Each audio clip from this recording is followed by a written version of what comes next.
August 5, 1916, Cleveland, Ohio. A tunnel is on fire.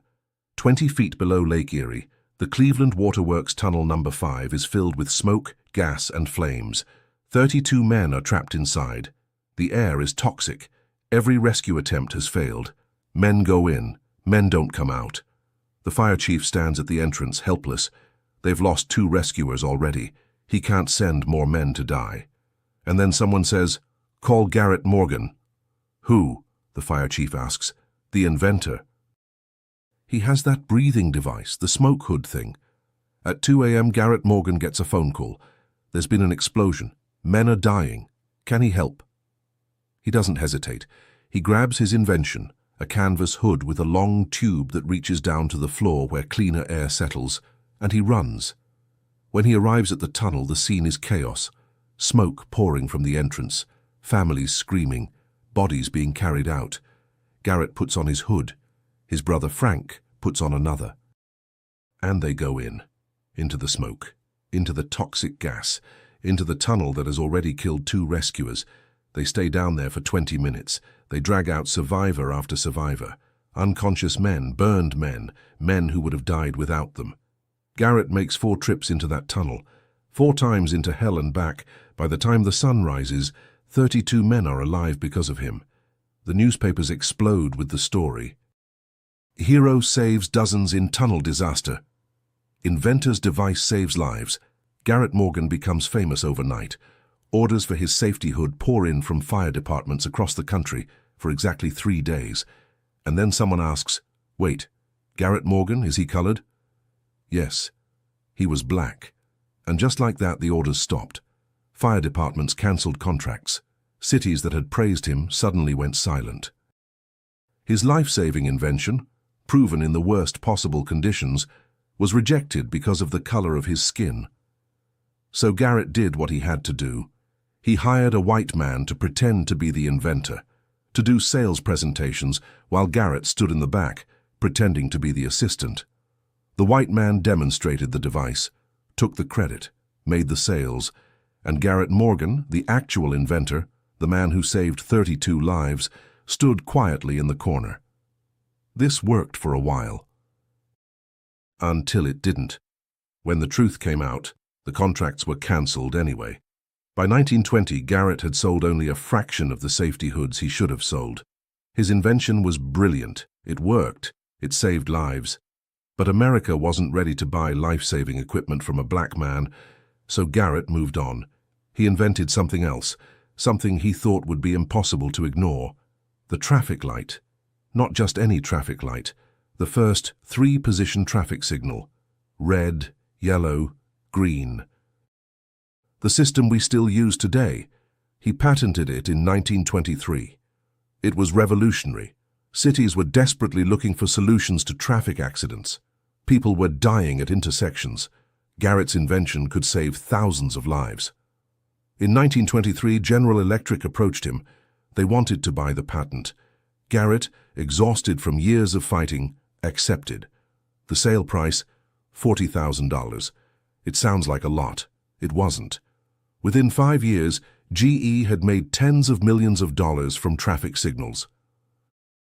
Within 20 years, the 3-position traffic light was in every city in America. Garrett Morgan got $40,000. General Electric got an industry. But here's the cruelest part. Even that wasn't really $40,000. After taxes, legal fees, and debts from his failed safety hood business, Garrett walked away with almost nothing. He died in 1963, blind, nearly forgotten. The same year, GE's traffic control division was worth over $100 million. But to understand how Garrett Morgan became a man who saved dozens of lives and still died with nothing, we need to go back to the beginning, to Kentucky, 1877, to a boy born into a world that didn't want him to succeed. Garrett Augustus Morgan was born on March 4, 1877, in Claysville, Kentucky. His parents, Sidney and Elizabeth Morgan, had been enslaved. They were freed after the Civil War, but freedom didn't mean equality. Kentucky in the 1870s was barely different from slavery. Black families couldn't vote, couldn't own property in most areas, couldn't get education beyond the most basic level. Garrett was one of 11 children. His family was poor, desperately poor. At age 6, Garrett started working, helping his father with odd jobs. By age 14, he'd had only 6 years of elementary education. That was it, 6th grade. That's all the formal education Garrett Morgan ever received. At 14, he left home, walked to Cincinnati with nothing. He needed work. Real work.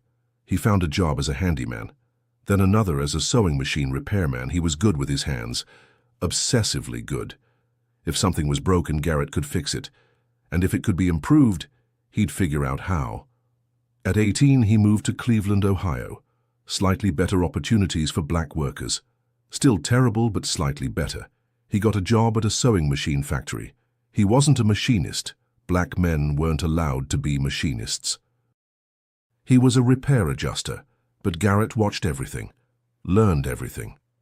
At night, he'd sketch improvements, better belt designs, more efficient needle mechanisms, ways to prevent thread from tangling. In 1907, at age 30, he opened his own sewing machine repair shop. This was extraordinary. A black man owning a business in 1907 Cleveland was almost unheard of. The obstacles were immense. Banks wouldn't lend to him. Suppliers wouldn't sell to him at fair prices. White-owned businesses refused to be customers, but Garrett persisted. He built a reputation for being the best. If your machine was broken, Garrett could fix it. Period. Within 2 years, he'd saved enough to expand. He opened a tailoring shop. Then he hired dozens of workers and started manufacturing his own line of clothing.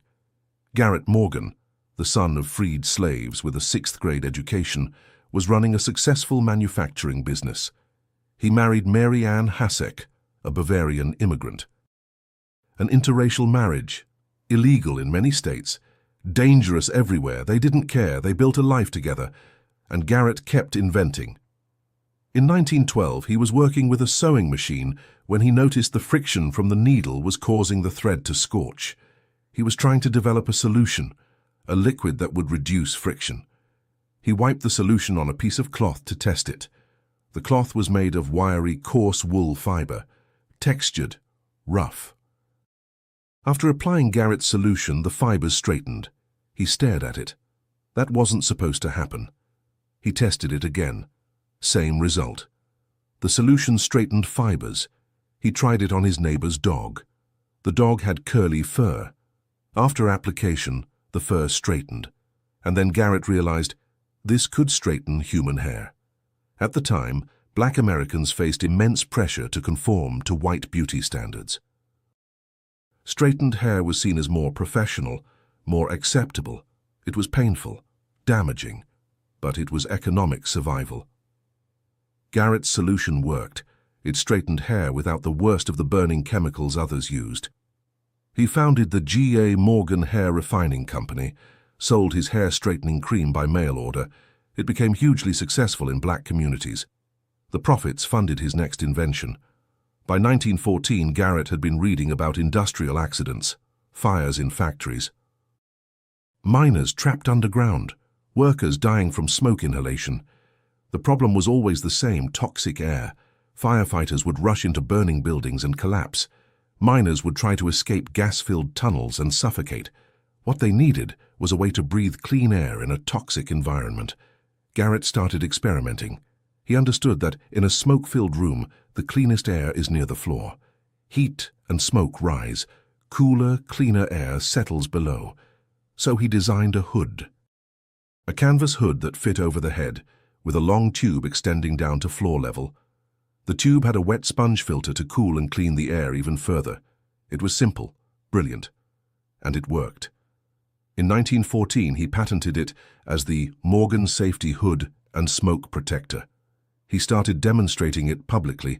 He'd enter a tent filled with toxic smoke, wearing his hood, and stay inside for 20 minutes while the audience watched. He'd emerge, perfectly fine. Fire departments were interested. Very interested. But then they'd learn Garrett was black, and the interest would vanish. So Garrett hired a white man, a local businessman, to pose as G.A. Morgan, inventor. Garrett would attend the demonstrations disguised as Big Chief Mason, a supposed Indian assistant. He'd be the one actually wearing the hood and going into the smoke, but the white man got the credit. It was humiliating, degrading, but it worked. By 1916, fire departments in several cities had purchased the Morgan safety hood. And then came August 5th, the tunnel explosion. The Cleveland Waterworks Tunnel No. 5 was being dug beneath Lake Erie. A gas pocket ignited. The explosion was catastrophic. Workers trapped. Toxic gas everywhere. 2 rescuers already dead from trying to save them. Someone remembered Garrett Morgan's invention. When Garrett arrived at the scene, he didn't have time for disguises. He didn't have time to find a white man to pretend to be the hero. He put on his hood. His brother Frank put on another.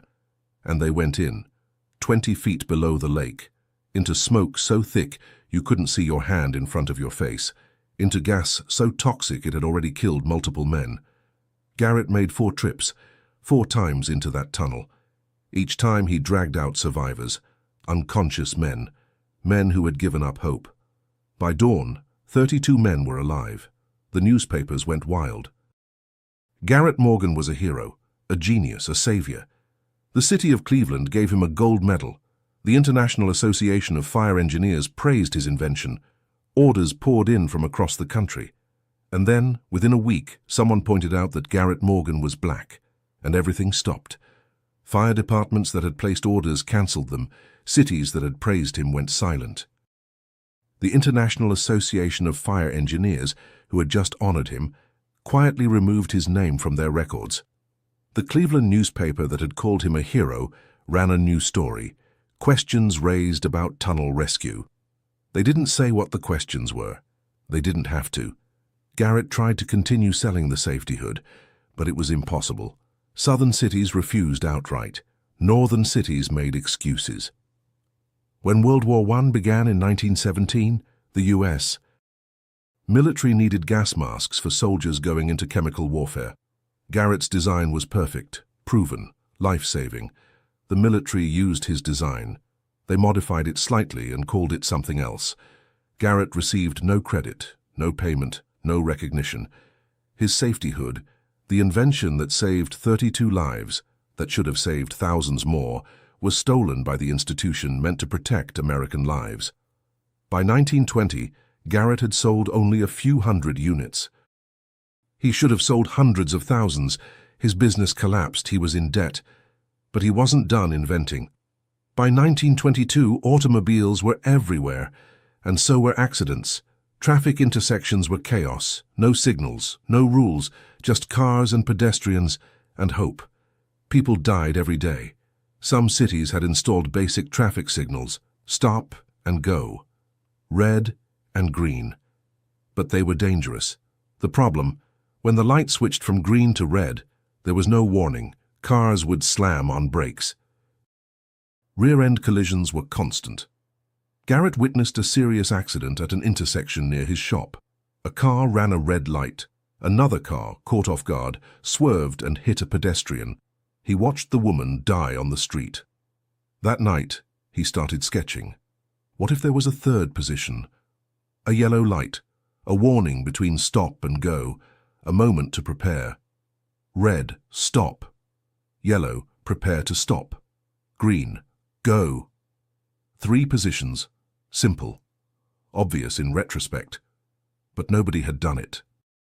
Garrett built a prototype, a T-shaped pole with 3 positions. It could be manually operated or automated. He installed one at the intersection near his shop. Accidents dropped immediately. He filed for a patent in 1923. U.S. Patent 1475074. Granted. Garrett knew he couldn't manufacture and sell these himself. He'd tried that with the safety hood. He knew how it would go. So when General Electric approached him with an offer to buy the patent, he accepted. The sale price $40,000. In 1923, that was a decent amount of money, about $700,000 in today's dollars. But here's what it wasn't: fair. Within 2 years, GE was manufacturing traffic signals for cities across America. Within 5 years, the 3-position traffic signal was standard in every major city. By 1930, GE's traffic control division was one of its most profitable units. By 1950, traffic signals were a multi-billion-dollar global industry. Garrett Morgan got $40,000. Once, no royalties, no percentage. No recognition. And even that $40,000 didn't last. Garrett owed money from his failed safety hood business. He had legal fees from the patent process. He had debts from trying to keep his sewing business afloat during the Depression. After everything was paid, he had almost nothing. He continued working, running his tailoring shop, trying to make ends meet. In his later years, Garrett developed glaucoma. He went blind. He spent his final years in Cleveland, living modestly, nearly forgotten. On July 27, 1963, Garrett Morgan died. He was 86 years old. His obituary in the Cleveland Plain Dealer was 3 paragraphs. It mentioned that he invented a traffic signal and was involved in a tunnel rescue. No mention of saving 32 lives. No mention of how his invention changed the world. Just 3 paragraphs. Then silence. Meanwhile, General Electric continued making billions from traffic control systems. Let's talk about what Garrett Morgan actually created. The 3-position traffic signal didn't just make driving more convenient. It saved lives, tens of thousands of lives.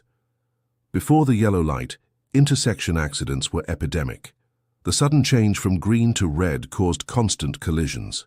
The yellow light gave drivers time to react, time to slow down, time to make decisions. Studies from the 1920s and 1930s showed that cities with 3-position signals saw traffic fatalities drop by 40 to 60%. In New York City alone, traffic deaths dropped from over 1,400 per year in 1922 to under 700 per year by 1928. Garrett's invention saved hundreds of lives per year in a single city. Multiply that by every city in America, every city in the world. Over the past century, the 3-position traffic signal has prevented millions of deaths. Millions. And Garrett Morgan received $40,000. General Electric turned traffic signals into an empire. By the 1950s, they controlled 70% of the traffic control market in the United States. They made signals, they made the control systems, they made the timers, the wiring, the poles, every component. Every city that modernized, GE got the contract. By 1960, GE's traffic division was generating over $100 million per year in revenue. By 1980, over $500 million. Today, the global traffic management system market is worth over $50 billion annually. Every traffic light, every intersection, every smart traffic system, all descended from Garrett Morgan's 1923 patent he sold for $40,000. But the traffic light wasn't even his most important invention. The safety hood, the gas mask, was. During World War I, mustard gas and chlorine gas killed over 100,000 soldiers. The military gas masks used were based on Garrett's design. He never received credit, never received payment. After the war, fire departments slowly began adopting breathing apparatus for firefighters. All based on the same principle Garrett demonstrated in 1914, filtered air from a lower, cleaner source. By the 1930s, every major fire department had equipment descended from Garrett's invention. He received nothing. In the 1940s, industrial workers in factories and mines started using respirators. Same principle. Coal miners, chemical plant workers, painters working with toxic fumes, all using technology Garrett invented. He received nothing. Today, firefighters wear SCBA, self-contained breathing apparatus, the direct descendant of the Morgan safety hood. Every firefighter who enters a burning building is using Garrett's invention. During COVID-19, when N95 masks and respirators became essential, the core principle was the same. Filter the air before it reaches your lungs. Garrett Morgan invented that principle, proved it worked, saved lives with it, and he died blind and poor. After Garrett's death in 1963, his family tried to get recognition for his inventions. They contacted the city of Cleveland, the Historical Society, the Smithsonian, some polite letters, some "we'll look into it" responses. Nothing happened. In 1976, during the US bicentennial, there was a push to recognize forgotten inventors. Garrett Morgan's name came up. The city of Cleveland declared a Garrett Morgan Day. One day, then back to obscurity. In 1991, the U.S. Postal Service issued a stamp honoring Garrett Morgan, a stamp, 38 years after his death. In 2005, a traffic signal in Cleveland was dedicated in his honor, a plaque, a ceremony. The plaque read, Garrett Morgan, inventor of the traffic signal. No mention that he sold it for a fraction of its worth. No mention that he died poor. Just inventor, as if that was enough. In 2020, during renewed attention on black inventors, Garrett's story went viral on social media. Did you know a black man invented the traffic light? It became a factoid, a piece of trivia, something to share and forget. But here's what those posts didn't say. Garrett Morgan didn't just invent the traffic light. He proved it worked. He installed it. He saved lives with it. And then he was forced to sell it to a white-owned corporation for a tiny fraction of its value because he had no other option. That's not a feel-good story. That's theft. Systematic, legal theft. General Electric didn't hold Garrett at gunpoint. They didn't break into his shop and steal the patent. They didn't have to. They knew he couldn't manufacture the signals himself. No bank would loan him money. No city would buy from him. So they offered him $40,000. They knew it was insultingly low. They knew he had no choice, and he didn't. He took the money. He signed the papers. He walked away. And GE built an empire. This wasn't unique to Garrett Morgan. This was the system. This is still the system. Black inventors in the early 20th century faced impossible choices. Sell your patent for nothing, or watch someone steal it and get nothing at all. Jan Matzeliger invented a shoe-lasting machine that revolutionized the shoe industry. He sold his patent because he was dying and desperate. The company that bought it made hundreds of millions. Granville Woods invented the multiplex telegraph that allowed communication between train stations and moving trains. He sold his patents to Bell and Edison for fractions of their worth. Sarah Good invented the folding cabinet bed. She couldn't get manufacturers interested. A white-owned company released the same design 5 years later, over and over. The pattern was simple. Invent something brilliant, be denied the ability to profit from it, watch white-owned companies get rich. Garrett Morgan saved 32 lives in a single night. He invented technology that has saved millions of lives over a century. He received a medal, $40,000, and obscurity. Meanwhile, the companies that profited from his inventions are worth billions. GE's current market cap, over $100 billion. Garrett Morgan's estate when he died, less than $10,000. That's the math of injustice. Here's what makes this even worse. Garrett knew. In his later years, blind and struggling, he gave a few interviews. In one, a reporter asked if he had regrets. Garrett paused for a long time. I regret that I had to sell my inventions, he finally said. But I had no choice. No bank would fund me. No manufacturer would partner with me. I could either sell or watch someone take it anyway. At least by selling, I got something. At least by selling, I got something. That sentence should haunt us. A man who saved dozens of lives, who invented technology that saved millions more, forced to accept scraps, and grateful for them, because scraps were better than nothing.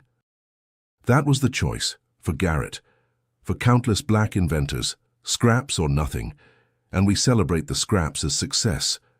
Look, he got $40,000, he got a stamp, he got a day named after him. As if that's justice, as if that balances the scales. It doesn't. Every time you stop at a yellow light, you're using Garrett Morgan's invention. Every time you see a firefighter emerge safely from a burning building, they're using Garrett Morgan's invention. Every time a traffic system prevents an accident, that's Garrett Morgan's legacy. But his name isn't on any of it. GE didn't name their traffic division after him, didn't pay his family royalties, didn't build him a statue while he was alive to see it. They took his invention, filed off his name, and got rich. And that's still happening. In 2013, a black teenager named Lonnie Johnson invented the Super Soaker. It became the best-selling toy of the 1990s. He fought for years to get fair royalties. In 2019, a black woman named Dr. Hadia Nicole Green developed a cancer treatment using laser-activated nanoparticles. She struggled to get funding, while white-led teams with less promising research received millions. In 2023, black founders received less than 2% of venture capital funding, despite making up 13% of the population. The system hasn't changed. It's just quieter. Garrett Morgan should have died wealthy, famous, celebrated. Instead, he died blind and forgotten. And we give him a stamp and act like that's enough. It's not enough. Remembering isn't enough. Stamps aren't enough. Viral social media posts aren't enough. What would be enough is changing the system that made his story possible. A system that allows corporations to buy innovations from desperate inventors for nothing. A system that denies funding and opportunity based on race. A system that erases names and rewrites history. That system is still here. And until it changes, we're just creating more Garrett Morgans. More brilliant people forced to sell their genius for scraps. More lives saved by people who die poor. More inventions that change the world, credited to everyone except the inventor. Garrett Augustus Morgan, born 1877, died 1963, saved 32 lives in a single night, invented the gas mask that saved millions, invented the traffic signal that prevents countless deaths every day, received $40,000 and a medal. Died blind and nearly forgotten. Every time you stop at a yellow light, remember his name, not because it makes you feel good, but because he deserved better. And because this is still happening, remember Garrett Morgan, the man who saved lives and got nothing in return. Remember his name.